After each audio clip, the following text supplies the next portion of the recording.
Hello, everyone. Welcome back as always. Thank you for listening and this time watching. We have a unique real person episode where today I'm joined by Beth Pinsker. Hello, Beth. Hey, how you doing? I am swell. Thank you for agreeing to be on. Looking forward to this. Me too. So the reason why I say you're unique is that, yes, you're a real person, obviously. You're here living and breathing, but you are the author of a recently released book, My Mother's Money, A Guide to Financial Caregiving. And you and I know each other. We've chatted in the past. You are a columnist for MarketWatch. And this book came out, and you let me know it was coming, and I got a copy, both the hard copy and I bought the audio copy, went through it, and thought it was absolutely fantastic and something that everyone listening and watching should definitely be aware of and definitely read. I'm not just saying that because you're here, but I truly feel that, and I'll explain why as we get to talking.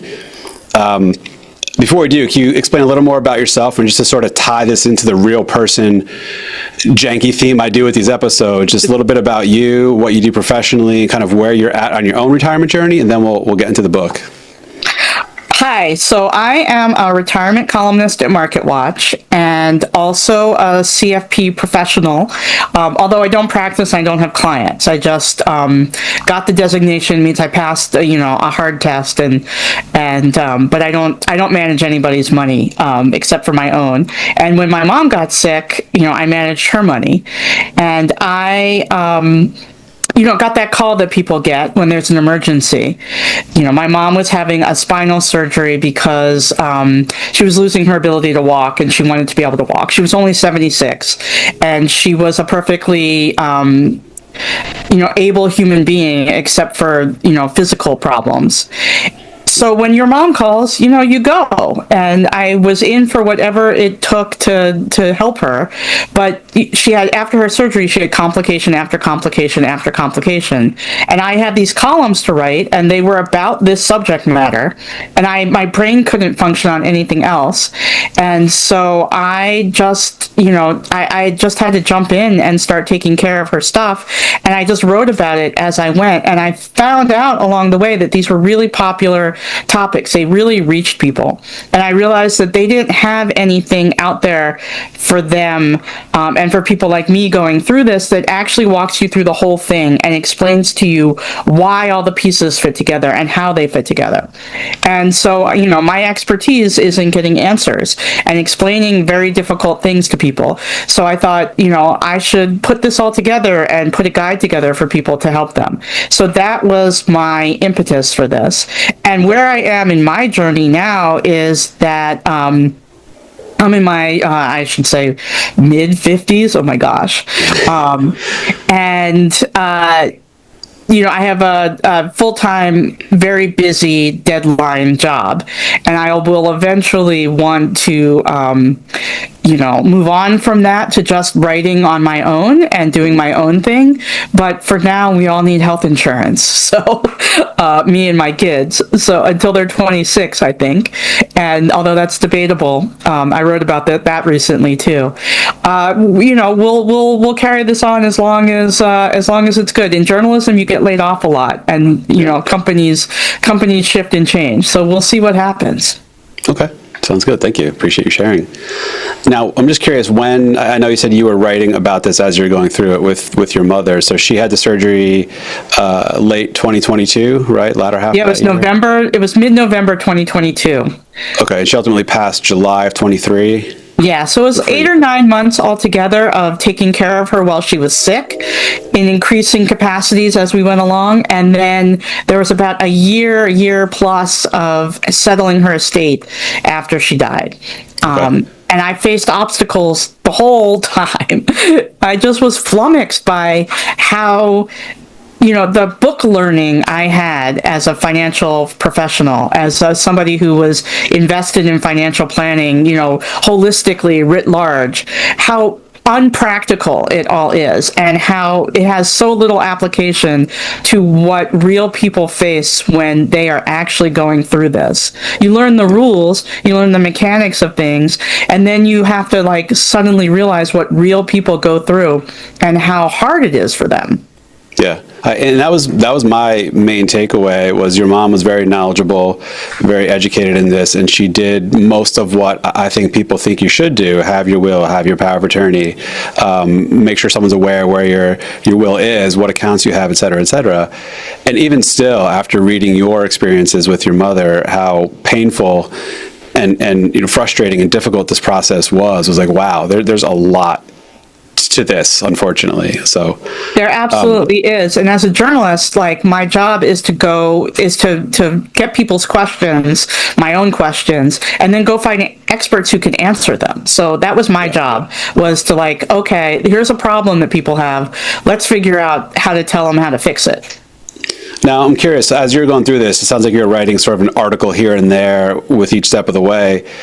When did you have the idea to put this together? I don't know if you want to call it a compendium or, like, a proper book, but was it during the process? And I assume this is, more and more intense for you, having to care for your mother emotionally and physically. But when did you, like, you know what, I'm going to make a real book out of this, not just a bunch of articles? It was after, well after she died, that I thought it could possibly be a book. It was probably, after we were cleaning out her apartment and I found all the files that backed up all the things that we were talking about, that I thought it could be a book. I had actually stopped writing columns about it for a while, when she got really, really sick at the end, and then she passed away, because I wasn't ready. Like, I had been writing these, like, I had written like 8 or 9 columns while she was alive about all these obstacles in caregiving, and then she died, and I didn't want to write the sentence that said, sorry readers, but I have to tell you some bad news. I just couldn't do it. And, so this book is a little sad, but, like, halfway through, it shifts from the stuff you do before somebody dies and when they're sick to the stuff you do after. So I don't want any spoilers to come out, but, it doesn't go well for my mom in any of this. And that's just real life. That's what happens. She lived a really great life, so nobody has to feel bad, but she and my dad, lived great lives, and I'm sorry that I miss them, but they didn't have any regrets, and that's the kind of life that you can be happy about. Now, just before we get into it, tell us a little about your parents. I mean, it came through in the book. I just want listeners to know, your mom seemed super genuine, helpful. I know you said in the book she was selfless, but not selfless at the same time. She had her identity. And I like about your father, like the imagery, if that's the right word. I'm not very good at English, but him lying around in the pool, like dark brown from the sun in Florida, like floating on a pool noodle all day. Like, I can so picture that in one of those, Del Boca Vista places in Florida, wherever they were. But that is very similar to where they were. My dad was an English professor, the kind with the pipe and the leather elbows on leather elbow patches, and, couldn't do a practical thing at all. Like, couldn't make dinner, couldn't unload the dishwasher, the absent-minded professor cliche to the max. And my mom was this, like, super practical, functional, compassionate human being. And she was a high school history teacher. And she believed in kids. And we didn't come from, I come from a small town in Pennsylvania. It's Amish farm country. And, the one high school in town was not a high-powered kind of place. Kids were poor. Kids didn't have much opportunity. And she wanted to make opportunity for them. She would get them sport coats and dresses to go to competitions. She would, my core memory of growing up was dropping off homework packets at the juvenile detention facility, because my mom didn't want any kids who were out of class to miss out on their homework, and they deserved their homework even if they were in juvie. And a lot of her kids, when I was in high school, were in juvenile detention. So, that's what we did on the way home. She baked brownies. She earned the respect of the kids that she was teaching, because they knew that she cared about them. Yeah. Sounds like an amazing woman. And your father had passed a while ago, right? Just so. Yeah, my father passed 5 years before my mom, and that really kicked off the whole thing with her getting her affairs in order, because at that point, so my father died in 2018 in the spring, and that summer is when I passed my CFP exam. So I knew a lot more than I had previously about the order in which things happen, and I knew how very important it was when you are a single human being, when you are the surviving spouse, as the term is, to get your affairs in order. Because when we are all legal single adults, there are things that other people can't do for us. From the time you turn 18 until the time you die, the law and the financial institutions and the medical institutions treat you as a separate entity from other human beings, and they can't just step in and take care of things for you anymore. And the way that the banking and the whole financial universe has been since 9/11, since COVID, since advances in technology, you can't fake it anymore. You can't. Our parents, when they were taking care of our grandparents, could, just impersonate them for the most part. You could sign into their bank accounts. You could go into the bank and they would help you with things, and it wasn't really a problem. Today it's a problem. You can't call up your local your brokerage account and say, "Oh, I'm my mom," and they won't believe you because the voice recognition system isn't even going to let you get past the first wave of the robo caller. You can't sign somebody's name. The signature recognition will get you. If you try to log in as them, the two-factor authentication is going to trip you up. Yeah. It's going to be hard to fake it. Yeah, and I guess rightfully so, right? Because ID theft is so prevalent, and post 9/11, all the anti-money laundering, know your client stuff. There's a reason why this is difficult, but it does make it incredibly frustrating having to deal with it with the best of intentions and just trying to do right, Exactly. It's just very hard for regular people. Yeah. So I want to just sort of cue up and frame the book as I see it, and we'll get into it, obviously, but you wrote a first-person, hands-on description of the process involved, and you broke it into 4 parts: getting started, the cost of care, how to make money last, and finally settling the estate. And you give your personal experiences. Not just that, there's lots of details and reference and bulleted things of here's what I did for this, here's what you should consider for that. So super, super practical from a caregiver's perspective, obviously. But I think everyone listening should read this at some point, because we're all going to die, and if you're not the caregiver for someone else, like, someone will have to be the caregiver for you, or at least the one who settles your estate and goes through the process for you. So if for nothing else, for them eventually, to help them have the process be easier, more streamlined, you can read the book to know what all you should do or consider or have in mind to make your life, and your afterlife for that matter, as sort of efficient and simple as possible for someone to eventually have to step in for you, be it in life due to incapacitation and or eventually, when you leave this planet. Yeah, people think that estate planning is only for your wealth, your assets, and then if you don't consider yourself wealthy, that you don't need to bother with any of this stuff. But even if you have a negative bank balance, you're still connected to the grid of civil society. And somebody at the end of the day, when you're gone, has to turn out the lights and shut the door behind you on your way out. And so, you need all these things. You need all these documents. Yeah. Definitely. Estate planning is as much during life as it is after, like incapacitation and stuff, right? Not everyone goes through incapacitation. They may just die out of the blue, but for a lot of people, there will be some period where someone else has to step in and help them financially. That's why I use the phrase financial caregiving instead of estate planning. Yeah. Because this isn't about I'm going to plan my estate and I'm going to, decide who gets what. This is about taking care of people who love you and allowing people who love you to take care of you if you're sick. It's all just about love. It's all about what we do for family. Yep. Now, there's so many great things in here. There was 30-something chapters, I think. They told me to write a lot of chapters.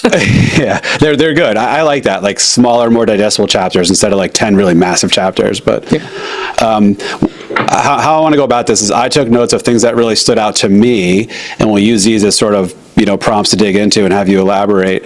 But just these things I'm saying, there's so much more to it than just these handful of things we're going to talk about today. But these are the ones that really resonate with me for various reasons. So in your sort of getting started section. So this is kind of discussing this stuff and getting plans and contingencies in place and whatever. So this wasn't the estate cleanup, but beforehand, one story you mentioned was someone who went to see their parents out of state, elderly parents, got there, and the father answered the door and seemed to be out of it and sort of disheveled and not with it. And the house smelled really bad. And come to find out, the mother was there and had died and was dead for days. And the father didn't even know because he was so, mentally out of it for whatever the reasons were. That hit me like wow. I don't even know where to go with this. What do you recommend to people, being the adult children or whoever, to try to get connectivity or something in place to prevent that, or at least be aware of something happening when your mother does eventually die and doesn't stay on the floor for a week? Like, how do you do that out of state? Yeah, that is everybody's worst nightmare. And if that story, like I wrote my draft of my book, and it came, and that whole part was finished before the Gene Hackman situation happened. And so if the story in my book, which was told by the person who was managing that situation for the family, if that doesn't hit home, like the same thing but worse happened to Gene Hackman. He had dementia, was living at home with his wife who was taking care of him, but she died before him, and then he died because there was nobody there to take care of him, and he's on the floor himself, in a different room, in the laundry room, for days. And so he had a trust, he had a will, he had all proper designations, he had people helping with his legal and financial stuff. He outlived, I think, 3 estate lawyers while he was aging. And still he had everybody's worst nightmare, is to die alone on the floor and nobody finds you for days. So, there's more to this than just the paperwork and the to-do lists. There's, what we call the aging care plan.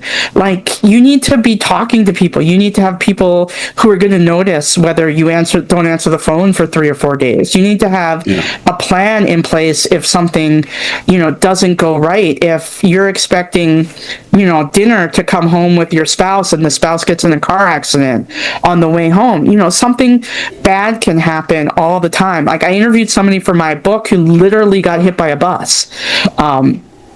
We talk about that proverbially, but it actually happens. It happens to people. Yeah, people actually do get hit by buses. And so people need to be more aware that this is more of a global problem. It's not just, you can't live in a vacuum where you only plan for your own retirement and, think about, these are my numbers. I'm completely obsessed with my numbers, and my numbers work. If there's somebody else in your family whose numbers don't work, they're going to impact your numbers, whether it's your kids or your parents. Whoever you're responsible for is going to potentially dent your plan if they need some help. Yeah. Something else that stood out to me was you mentioned while your mother was still alive, you had got access to her bank accounts. So not necessarily as a signer, as someone able to withdraw money or whatever, but as a trusted I don't know what you call it, trusted contact or view only. Was it even that, or just simply the ability to be able to log in and see what's happening in her accounts, to see if there's anything funny happening with transactions or things you don't recognize type stuff? I was a trusted contact on her long-term care insurance policy. I was power of attorney on her main bank account, and I was a joint signer on her savings account. Okay.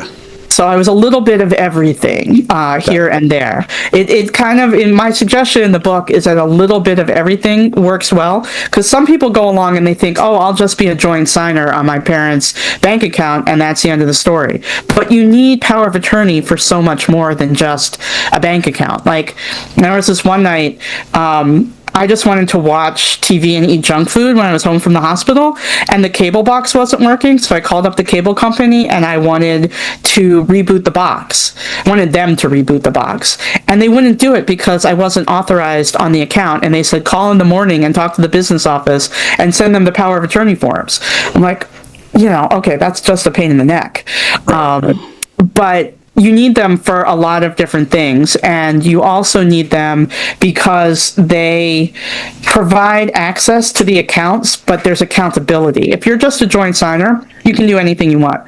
But if you have siblings who are going to be looking over your shoulder, you want there to be some sort of fiduciary responsibility involved, that where you have to account for the money going in and out of the account.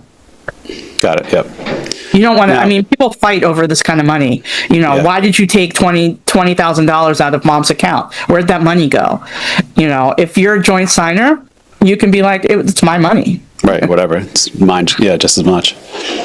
Now, with regards to access to medical information, one example you gave in the book was, I think you had read-only authority to your mom's MyCharts or whatever similar account for that facility, right? So you can see the tests that were done, the results of them, whatever. So you sort of knew some stuff before you even heard back from the providers, right? That was absolutely essential to me for my well-being, because, especially when I was there, it was one thing, but when I wasn't there, I still wanted to know things, and I didn't want to have to make 1,000 phone calls. Yeah. But my chart would just beep all the time, and I would know, she was having problems with, all sorts of electrolyte levels and things like that, and I'd be able to just see it in the chart, and then I wouldn't have to ask anybody and bother anybody.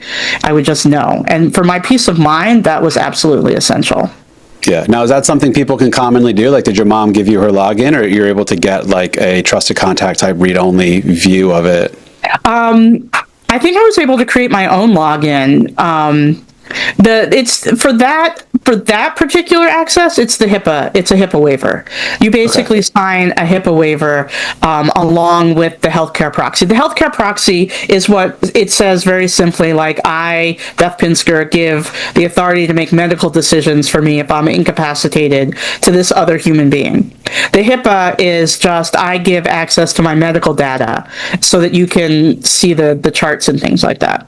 Okay. And that's all fairly straightforward to get. Yeah, it's like a paragraph. I mean, if you don't have that, the hospital will have you sign something, and you can take care of it. But that works in happy families. It's really sticky in unhappy families. Yeah, I can imagine. Yeah. One other thing that sort of stood out to me in your sort of getting started section of the book was you say start the planning with determining your final resting place that you want. What did you mean by that? Can you go more into that? So my mom was particularly obsessed about this. This is one of her things where she did not want me and my brother to have any of the burdens that she had for her parents and my father. And, we try to do that for our kids, right? We try to make things better for them. And if we suffered through something hard, we want to make sure that they don't. And what my mom understood after doing that for, other family members is that picking that grave site, what you're going to do with somebody after they die, is a really hard and burdensome psychological problem, and also a financial problem, because somebody has to pay for it, and you don't want those decisions clouded by, what can we afford kind of decisions. And so as much as you can do about that ahead of time, prepay for the funeral plot, prepay for a cremation package, work it all out. My mom had it all worked out, so all I had to do was call a number and say, my mom has died, and they took care, everything was all set. But the reason she did this is because when my dad died, we walked up to our family plot that has been in the family for, 100 years probably. And my mom looks down, and they dug my dad the wrong spot. Oops. So, what? Oops. And the person whose spot it was standing right there, next to my mom. Yeah. And yeah, it was pretty awful. And my mom was like, this is the worst thing ever. I don't want anybody to have to go through that. So she worked with the funeral director after that point and all her still living cousins and whatnot, and figured out whose spot belonged to who, had it marked down in triplicate. And, so when it came time for her to be buried, it was very clear. There was yellow highlighter on her spot, knew exactly where she was going to go. And my aunt yielded and decided to do something else. And, there was, what I realized in looking at all that is that there was no spot for me. all the spots were taken. And if I wanted to have a spot there, I would have to do something about that. But that seemed like the worst thing in the universe to me. Is like, that's the last place. That's the last place I would want to be for eternity. I don't want any part of that. That seems hard. That seems like not the thing I wanted, to do. So, in my will, I have it arranged for cremation, and then I get turned into like a potted plant, or, a planter of some sort. And so that's all set up for my kids, because I don't want them to have to come to, my death, no matter how old they are when that happens, and have to make like some kind of real estate deal, right. When they're upset, and, hopefully they'll be sad. But I want to spare them that, and that's what we do for each other. And that's why when you know that that's the end situation, like we're all going to end up at that place, like the kind thing to do for your family members is to figure it out for yourself. And make some plans so that they don't have to. Because I've seen people scramble for burial plots, and it's messy, and it's expensive, and somebody has to, put up the money for it. No money is when somebody dies and they're calling from the funeral home, it's like within half hour, of you call the coroner and they want to know where that body's going. And it's like a half hour decision that you have to make. And if you don't know where that place is, and you have to start making calls and stuff like that, and talking to your family members, it's not a good conversation. It's not what you want to be doing. Oh, yeah, people don't think about that. Think about, like, from the coroner's perspective, like, hey, we got this body here, like, they can't keep it there indefinitely, right? So, yeah. But you don't want to be in a pinch where you haven't thought about this, and there's a lot going on, obviously, in your mind and your heart, with all this unfolding, man. Yeah. Yeah, that's also the first thing they asked when my mom went on hospice. The intake person comes, and the first thing they ask you for is, what's the burial plan? Because it's hospice. Like, what else is going to happen? And that's like the very first question. Wow. I'm glad my mom's forward thinking and very on top of this, and very willing and able to face it, discuss it, and plan it out for my brother and I. And she even went so far. She already has, what she wants to happen, where she wants her remains to go. But she made it clear she loves ice cream. She wants an ice cream social at her remembrance. She doesn't want this sad, solemn sort of funeral ceremony. She wants an ice cream social with her friends, just to enjoy her as she wanted to be enjoyed. So that's awesome. I love that. Yeah. So my brother and I know now what to do, when that time comes. But yeah, thankful that she's so far ahead of this. And to your point, like, I haven't gone through that personal stress yet, thankfully, in my life. But I know it's just a matter of time. And so I can see how the planning really makes it that much less difficult for people behind. All right, the next section was cost of care in the book, and not to gloss over it, it was really thorough, but you walk through examples of the cost of things, whether it's in-home or at a facility or what have you. So definitely recommend everyone check that out. There's lots of things to think about, and make sure you're covering what needs to be covered and considering what needs to be considered. But some of the personal stories, or one of the personal stories you gave in that, was a fight you and your mom had with a rehab facility she was in, where they're trying to basically kick her out much sooner than expected, and she was still entitled to be there per the surgeon saying she needed to be there, and Medicare, she still had days of availability left, and it sounds like the facility was just trying to, like, move her along, pass her off, which would have directly translated to more out-of-pocket costs for you, as opposed to, staying in Medicare rightfully covering it. So can you talk a little more about what was going on there? Yeah, so the cost of that facility was $400 a day. But my mom was there as a Medicare rehab patient. She'd been in the hospital. If you're in the hospital for more than 3 days, you qualify for going to rehab if you have something, if you can't go home, if it's medically necessary for you to be in a facility of some sort. And you are allotted up to 100 days of Medicare coverage for a rehab facility, but you functionally only get what the doctors at the rehab facilities say you're going to get for whatever's wrong with you. So, if you have a hip replacement, you might get 2 weeks. That's not going to be 100 days for a hip replacement. Yeah. You can't just stay there. So they kind of determine how sick you are and how much you get. And my mom was really sick. She couldn't walk. She was trying to get back on her feet, but she clearly, was going much slower than they wanted her to go. And they just wanted her to leave or pay. And for us, it was, it was $400 a day. And we figured out for the amount of time when they started with the discharge stuff, it was about $20,000 to us, which is a significant amount of money that would have lasted, 2-3 months of, expenses for her, or 2 months. I'm bad at math for a financial planner. Not many months, yeah. But, it's a significant amount of her nest egg right there. So we were going to fight for every last day that we could get. So they put in a discharge order, and we had this doctor's note that said that she should get another 6 weeks. And we wanted that 6 weeks. So we appealed, and the Medicare appeals are a very strict process. You have to follow the instructions exactly. There's no wiggle room for anything else. So we followed the instructions exactly. We had this note from the doctor that we made sure was on the file. And, because we made sure, because we asked them to write it. We said, they're going to try to kick her out. Can you write a letter that says that, what she needs? And they did. And we won our appeal.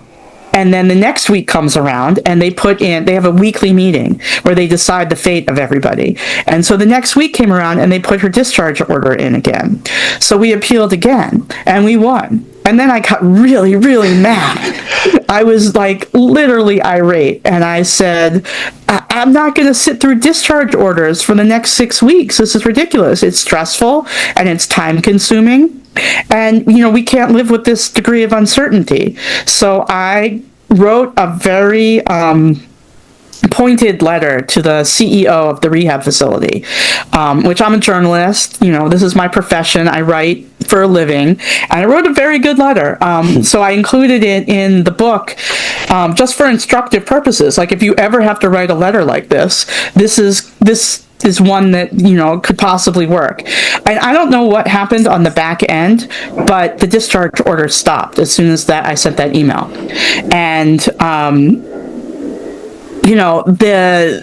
the either somebody said something to somebody or they just figured it out amongst themselves. I don't know. But my mom got to stay for the whole rest of the time that she was allotted.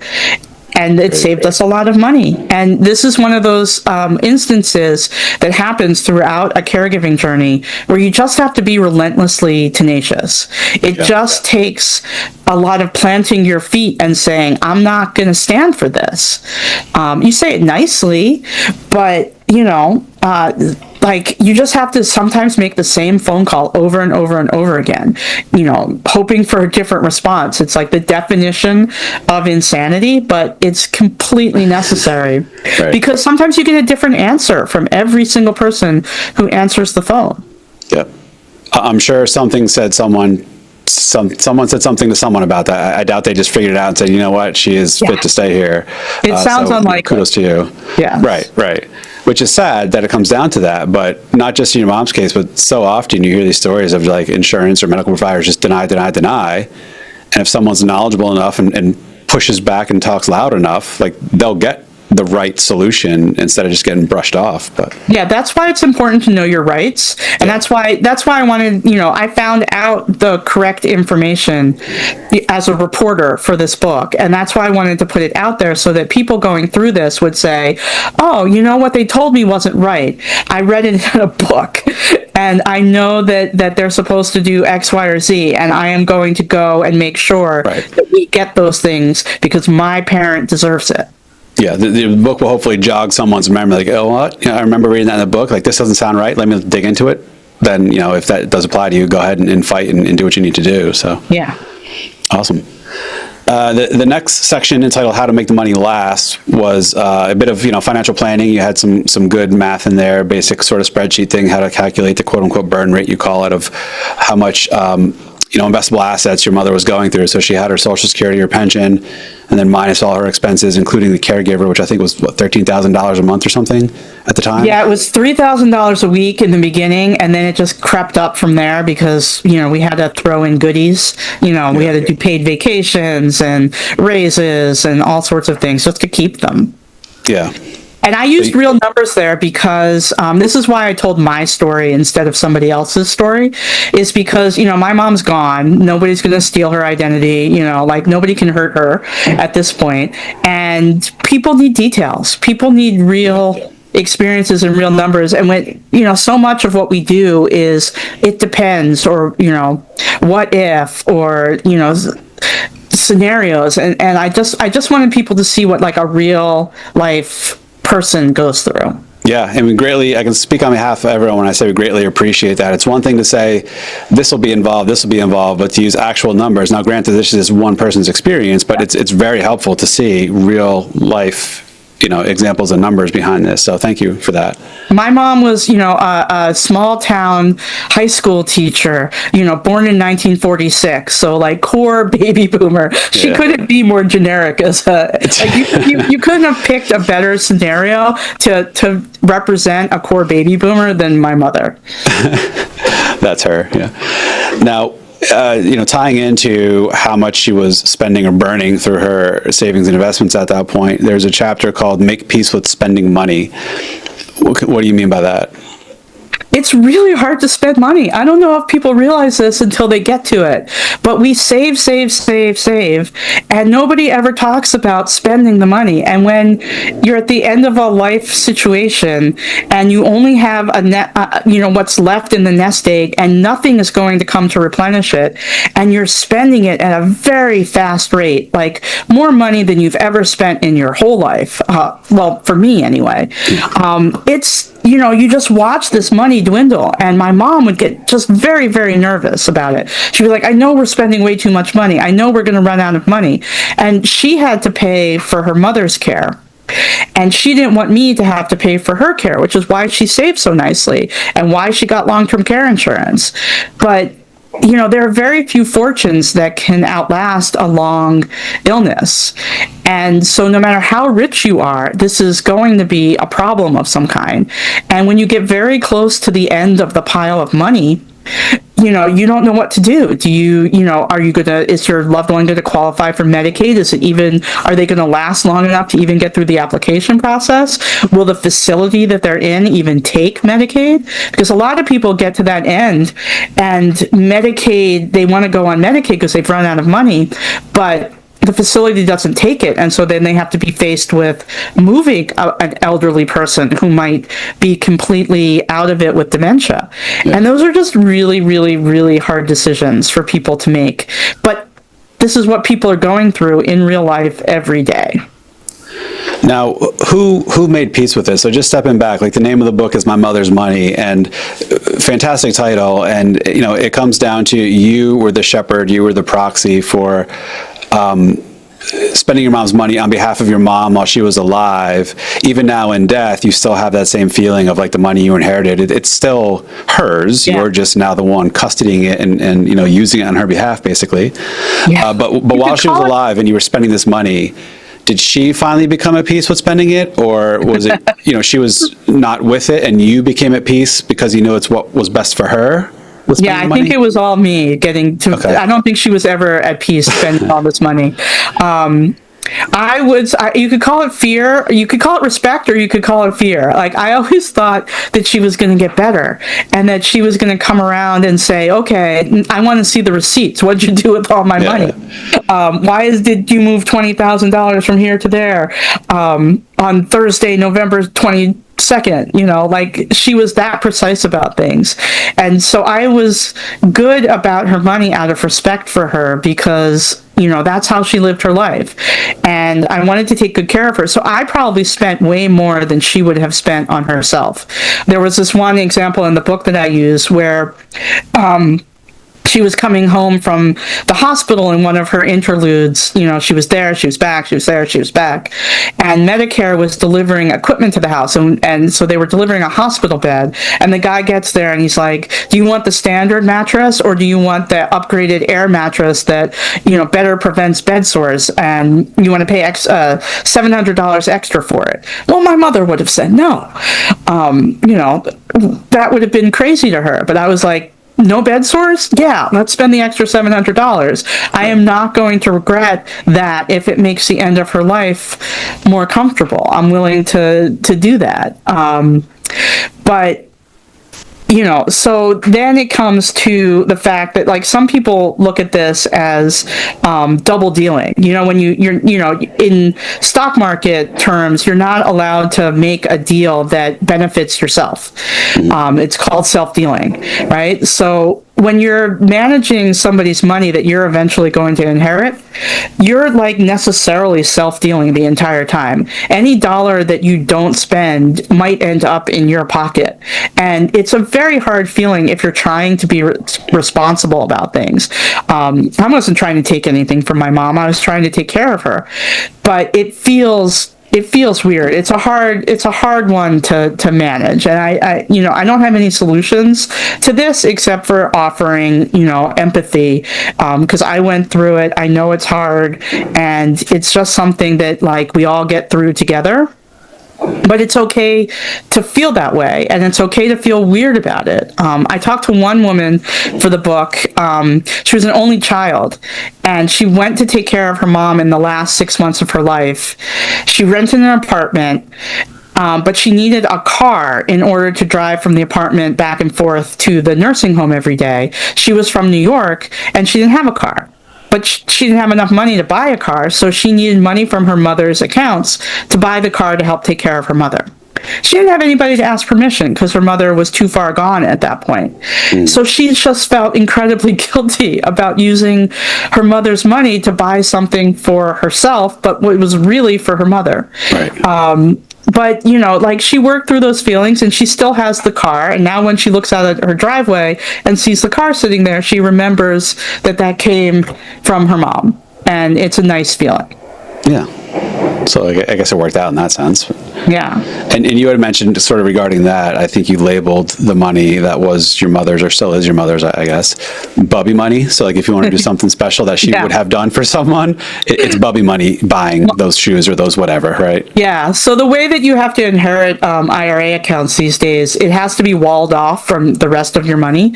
So, when I look at all of my accounts, there's actually an account labeled, Mom's IRA, and it will stay that way for 10 years. And because of the dysfunctional back end of brokerage companies, I had to inherit some of the money as my father's money, because, I don't know, somewhere in the back end it was still labeled as his money, and it got lost for months. I couldn't get access to this money after my mom died because I thought I was inheriting my mother's money. My dad was dead for 5 years. He shouldn't have had anything to do with it, but somewhere in the computer systems it was still attached to him.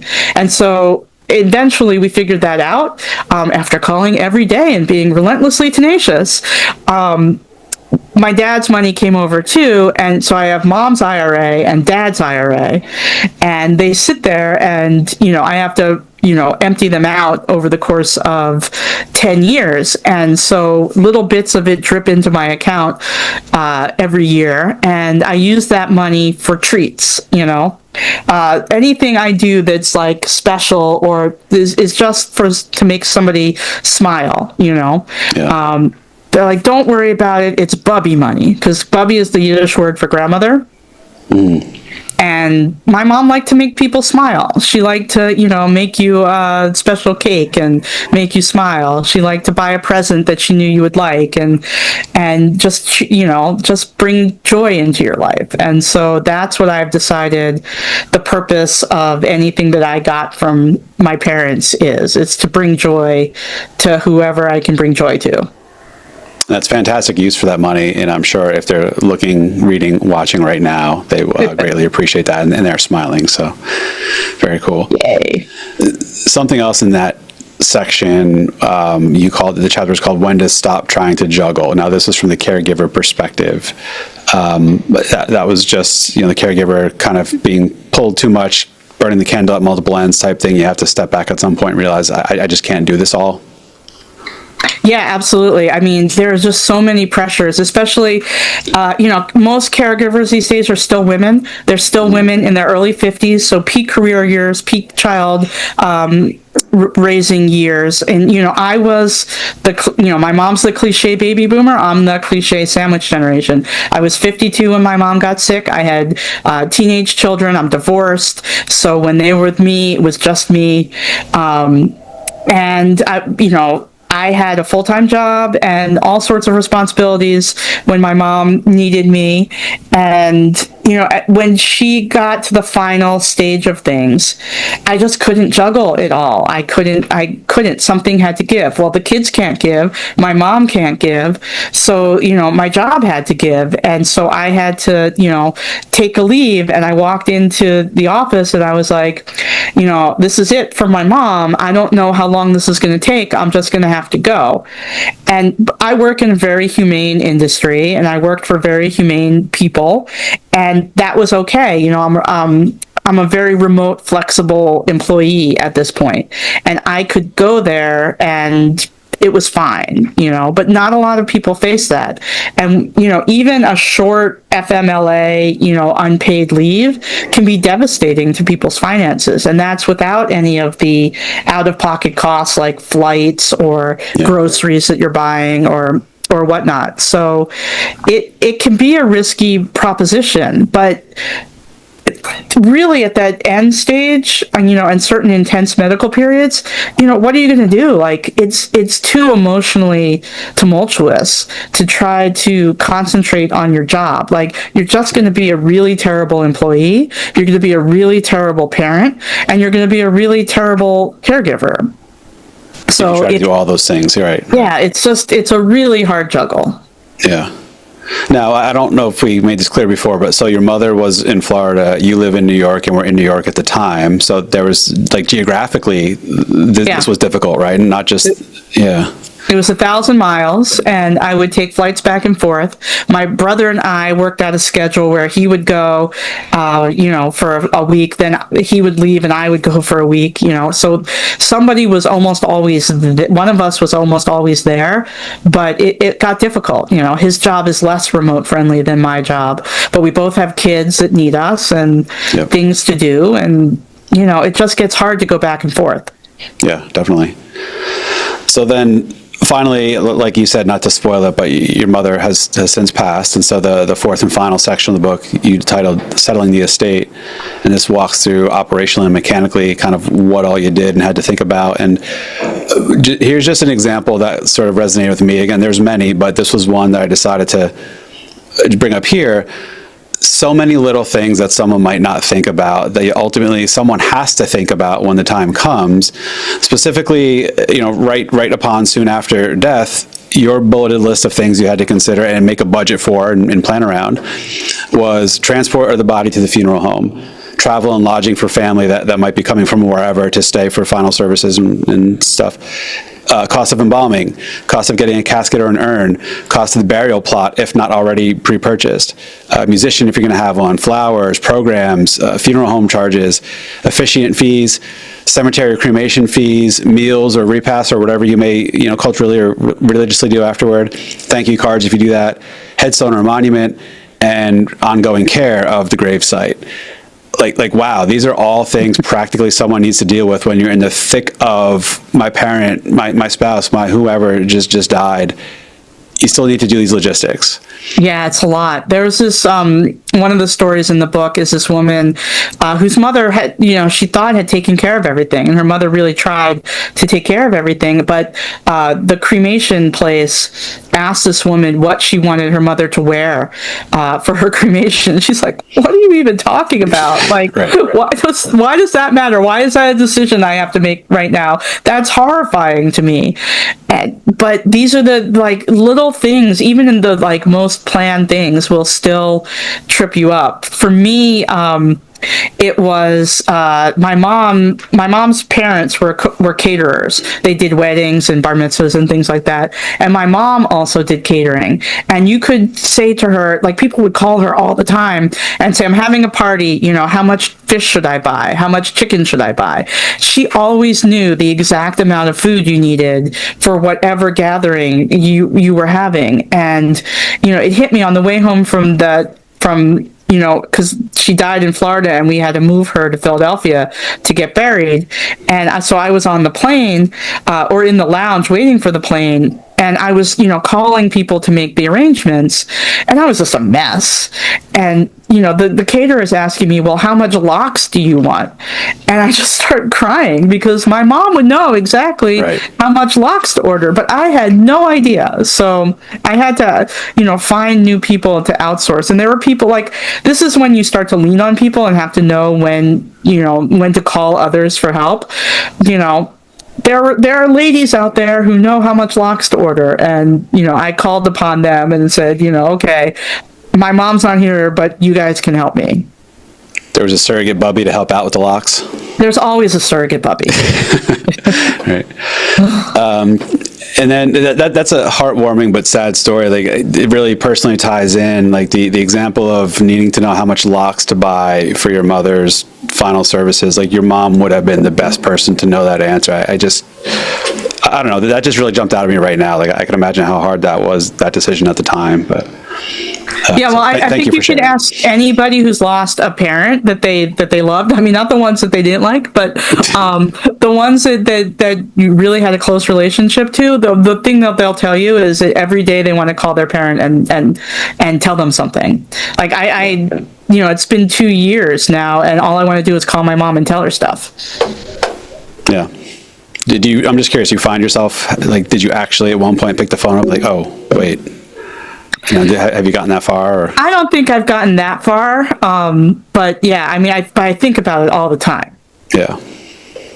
And talking about her is really helpful, and writing the book was really helpful. It was really cathartic to really just because when you're a writer, sometimes you have things in your head, and when you write them down, they become concrete and they no longer spin around and make you neurotic.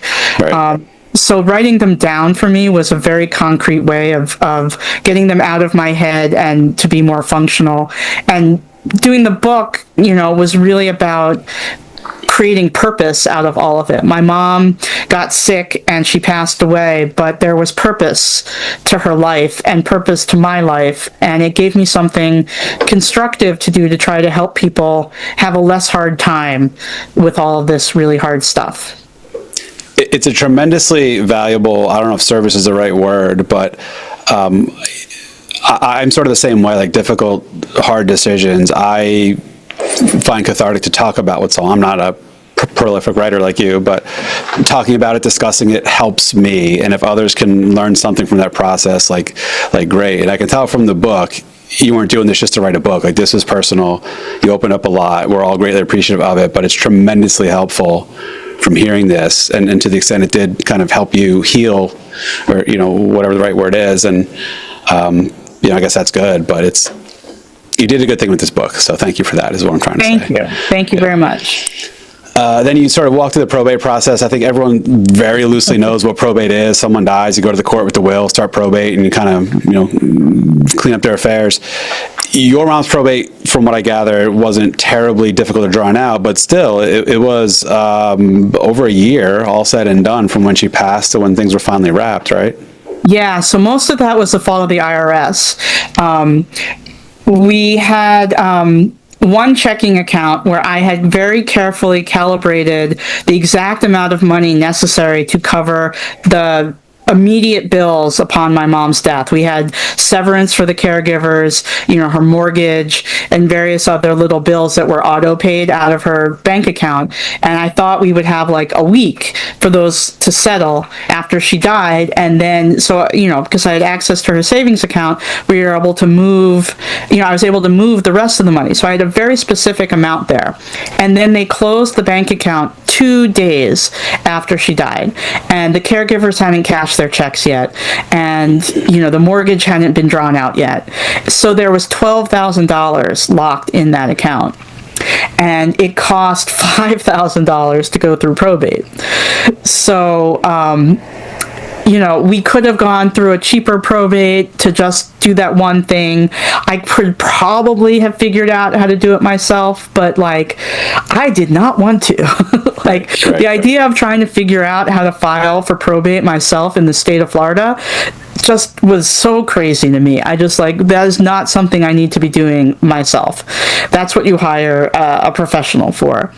But what happened was my mom's tax refunds from the current year and the previous year got all messed up because of her death, and we had to wait to close her estate until we got those refunds, because they were going to come in titled to the account, to the estate of Ann Pinsker, and we needed an account to put them into that was the estate account of Ann Pinsker, and so therefore we had to wait until we got those checks, and it was a tremendously messy IRS, maelstrom that required all sorts of paperwork and nonsense, and red tape, and finally, once we got those checks in, we were able to close out everything. So it took a long time from the time she died to the time we closed out the account was probably, close to a year. And we just had to wait it out. And there were just so many annoyances of probate. Probate isn't terrible, on its own. It's just a legal procedure, but it's just annoying. So to the extent you can avoid it by naming beneficiaries or, whatever, have a trust or have transfer on death type things, do it, right? Yeah, and it's especially annoying if you're trying to pass property in a will type situation, because you have to maintain the property while you're going through probate, and you can't have the legal authority to sell the property even though it belongs to you. The will, if you are left property in a will, it belongs to you. You just can't sell it. So, because you have to have what's called legally insurable title, and until the estate is closed, you don't have that. So you get tied up just in knots, waiting and waiting and waiting. In some states, some counties are substantially longer than others, from what I gather, right? It depends on how minimally staffed they are, how many people happen to be, passing and going through the probate process, and so everyone's results may vary a little bit with this, for better or worse. Absolutely. And I like that you go through, you detailed everything, not just what to do ahead of time, but this whole settling the estate stuff, all the processes operationally in the final tax return and what you had to do in the forms and stuff like that. So definitely lots of good resources in the book for people to reference.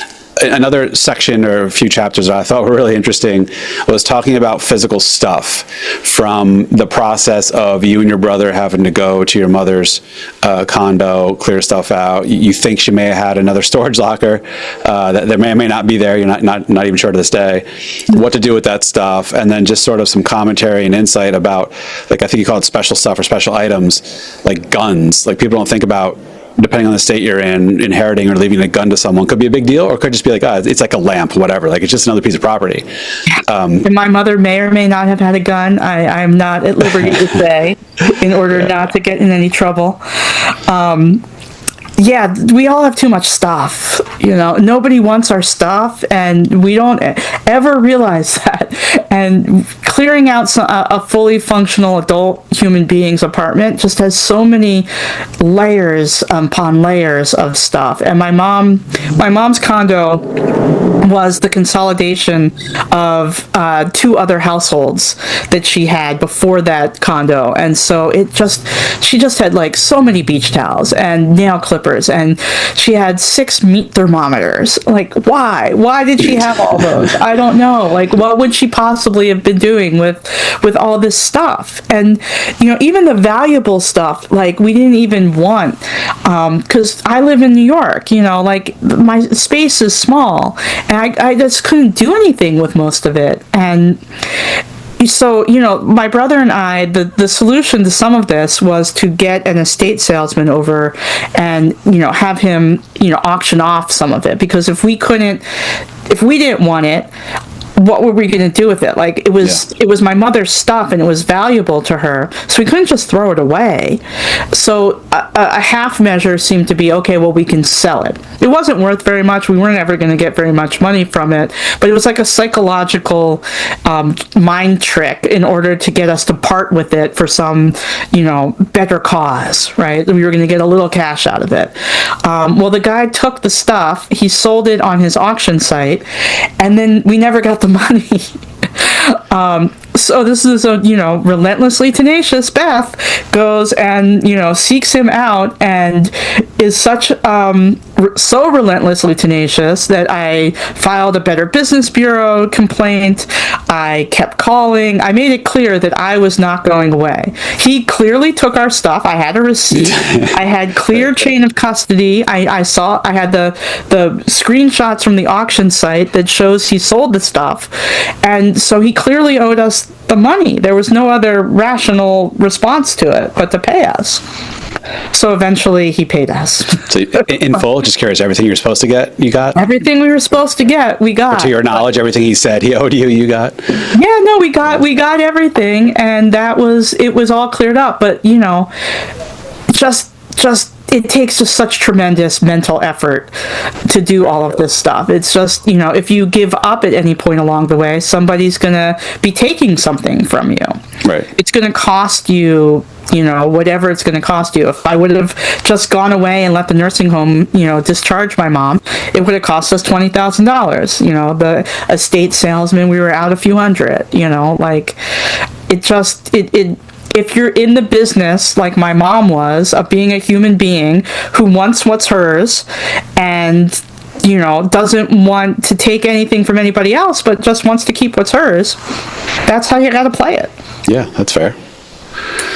Well, in wrapping, is there anything you want people listening to really take away from this? Anything in particular you want to be driven home from this conversation? I just want people to know that all of these pieces fit together before and after death for a reason, and the more you can set up ahead of time, it's actually easier and cheaper to do this stuff ahead of time than it is to wait and let somebody clean up your mess after you. So if you have people you love and you don't want them to have a hard time, it's time to start paying attention to some of these things and not just leave them on a to-do list, because you're just going to be making people unhappy. Yeah. Now, a lot of people struggle in dealing with their own mortality and thoughts of that. Any words of wisdom or whatever to help people sort of get over that?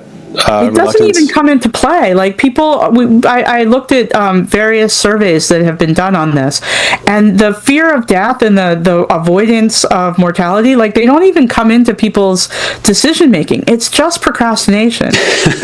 Which is powerful. People know they should do it, and they just don't get around to it. If anything, the bias is overconfidence. People just don't think bad things are going to happen to them. And so it's not that I think something bad's going to happen to me and I don't want to think about it. It's that I feel invincible because I am alive today, and bad things are not going to happen, so I don't have to worry about them. But there are other people besides you. Yeah. It's not just about you and how invincible you are. There are people around you who need to be taken care of. Yep. No, agreed. So, well, Beth, fantastic book. Again, I highly recommend everyone read it, not just because you're sitting here in front of me, but tremendously valuable for people not in the financial planning industry, but also those who are. I picked up a lot from this. I guess if you've gone through the estate administration, or if you're a estate planning attorney, like, you might already know a lot of this, but for average folks like myself, like, this was a greatly helpful resource. So thank you again for writing it and being so open and honest and sharing so much about yourself and your mother. Well, thank you. And if anybody wants to keep the conversation going, my website is bethpinsker.com, and I am open to questions or comments or, just talking. So okay. And could they find a link to the book there, or where's the best place to go? You can find the book at any bookseller. If it says out of stock, it's just because it's so popular. That's right. After this podcast, the shelves will be empty. Yeah, so it's in its second printing. There will be more copies soon. But bethpinsker.com or Beth Pinsker on social media, Beth Pinsker on MarketWatch. I write about this stuff all the time. Okay. Well, awesome. Beth, thank you again. Very much appreciate it. Thank you. Alrighty. Bye-bye, everyone.